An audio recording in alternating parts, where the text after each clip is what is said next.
Selamat malam RF listeners, kembali lagi dengan kami di Rewatch Film. Kali ini kita akan menceritakan alur film Sadako 2019.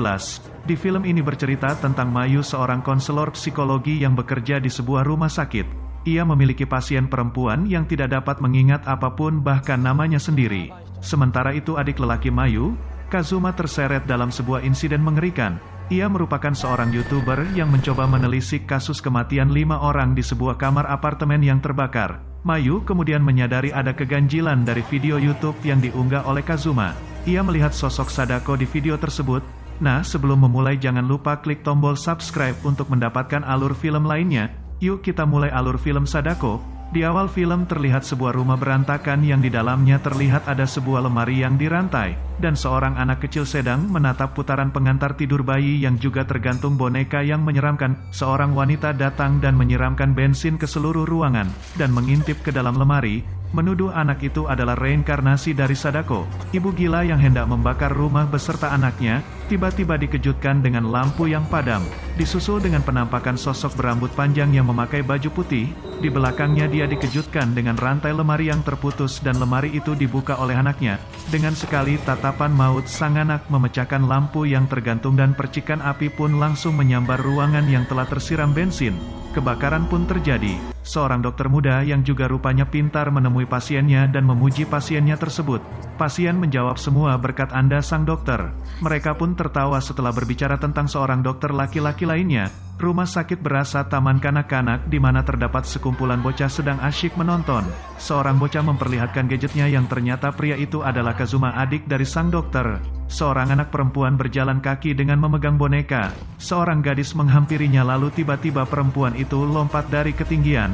Hal aneh lainnya terjadi ketika Pak Polisi memanggil anak perempuan itu. Dia menatap ke bawah dan tidak menemukan perempuan tadi. Dan tiba-tiba anak perempuan pingsan. Sesadarnya dia sudah berada di rumah sakit dengan tatapan kosong. Di luar ruangan dokter ditemui oleh 2 orang polisi yang ingin menyampaikan informasi tentang anak tersebut. Beberapa lembar foto diperlihatkan dan hasilnya minim. Dia hanya mengingat bahwa ibunya memanggilnya dengan nama Sadako. Kazuma kehilangan ide untuk aksi konyolnya. Dia pun terpanggil untuk mencari konten baru yang berbau horor. Pencarian melalui media internet pun dimulai. Ada satu berita yang cukup menarik perhatiannya, yaitu berita tentang kebakaran apartemen yang menewaskan 5 orang. Ia pun segera ke TKP dengan memboyong kameranya. Di lain hari seorang suster menyapa Sadako kecil yang sedang asik duduk sendiri, tetapi tidak ditanggapi dan cuma mendapat tatapan tajam. Beberapa bocah mulai mengganggu Sadako kecil dengan mengejeknya orang kampung. Seketika kereta yang berisikan obat-obatan pun bergerak maju dan mengagetkan para bocah. Sadako kecil pun meninggalkan mereka dengan menggunakan lift. Ketika lift terbuka muncul kakek-kakek dengan kursi roda yang nampak ketakutan melihat Sadako. Begitu pula dengan Sadako kaget melihat sosok kakek-kakek. Ketika Sadako kecil bercerita kepada dokter tentang kehidupan bersama ibunya yang sebagian dihabiskan dikurung di lemari. Mayu, Akikawa nama dokter perempuan itu, menerima informasi dari teman adiknya bahwa dia tidak dapat menghubungi Kazuha semenjak dia nekat masuk ke gedung apartemen di mana terjadinya kebakaran itu. Akikawa pun melakukan pencarian melalui channel adiknya. Di dalam video itu adiknya menyelinap masuk dan merekam semua ruangan. Setelah itu dia segera berlari untuk keluar dari gedung dan menyudahi rekamannya. Akikawa memutar kembali videonya dan menemukan sesuatu yang aneh di mana terdapat gambar penampakan tengkorak. Keesokan harinya Akikawa menghampiri pihak kepolisian untuk melaporkan kehilangan adiknya. Juga mencoba menghubungi beberapa rekannya. Hari beranjak gelap, Akikawa yang ingin pulang ke rumah tiba-tiba bertemu dengannya Nyonya Chang sambil membawa gunting. Tiba-tiba sang pasien terhenti dan ketakutan melihat Sadako kecil yang berdiri di belakang Akikawa. Sesaat setelah itu Sadako kecil pun pingsan, dan tiba-tiba TV mendadak menyala dan film Sadako pun dimulai. Diawali kemunculannya yang seakan-akan rambutnya bisa mendaki menopang badannya keluar dari sumur. Akikawa berencana kabur dengan membawa Sadako kecil di tengah usahanya. Ia melihat ada tangan kecil yang menggenggam tangannya. Keesokan harinya mereka ditemukan oleh staf rumah sakit. Sadako kecil mengalami kritis. Akikawa tiba-tiba berada di suatu ruangan yang persis dengan ruangan di mana Sadako kecil dikunci. Di dalam ruangan itu ada Sadako kecil yang mendekat. Dia pun terbangun dari mimpinya. Tepat di lengan kirinya terdapat ruam bekas genggaman.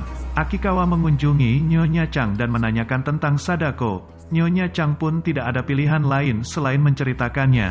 Singkat cerita, Sadako adalah putri dari seorang yang bernama Sadako yang dibuang ke sumur karena dianggap mewarisi kutukan yang bisa mencelakakan manusia dengan pikiran mereka. Sejak itu kutukan Sadako semakin meluas. Malam pun tiba, saatnya hantu Sadako mendatanginya Chan. Keesokan harinya, Akikawa menemui teman adiknya dan memperlihatkan tempat suci. Sehingga dibuatlah tempat sembahyang dengan mantra-mantra yang tertempel. Seseorang mengeluarkan sebuah artikel. Seorang perempuan dengan tatapan tajam mencoba melakukan ritual gaib itu ternyata mempunyai anak bernama Sadako. Nyonya Chang dikabarkan meninggal dengan jasadnya ditemukan di bawah kasur. Mereka memutuskan untuk mencari Kazuha, tetapi dicegat oleh petugas. Akikawa menjelaskan kepada petugas bahwa adiknya mungkin masuk ke tempat itu, dan akhirnya petugas pun membantunya. Di tengah-tengah pencaharian mereka dihampiri seorang nenek yang mencegah mereka untuk masuk. Di hari itu adalah malam purnama di mana air laut sedang pasang dan itu sangat berbahaya.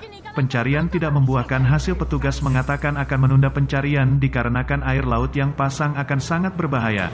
Diam-diam mereka mendatangi tempat terlarang itu di malam harinya. Ketika Akikawa menemukan lubang di antara bebatuan, dia pun memasukkan tangannya dan seketika ditarik oleh hantu Sadako. Di dalam gua itu terlihat banyak sekali mantra yang tertempel, juga beberapa peralatan ritual. Di samping itu terdengar ada suara tangis yang ternyata adalah Kazuma. Tiba-tiba Kazuma terlihat ketakutan dengan sosok Sadako kecil.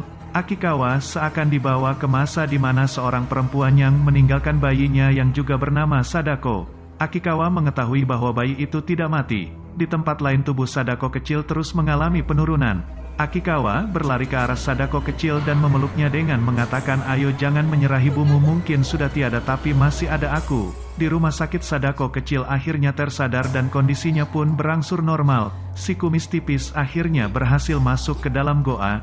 Akikawa didatangi oleh hantu Sadako. Dengan cepat Kazuma menghampirinya dan terjadilah tarik-menarik.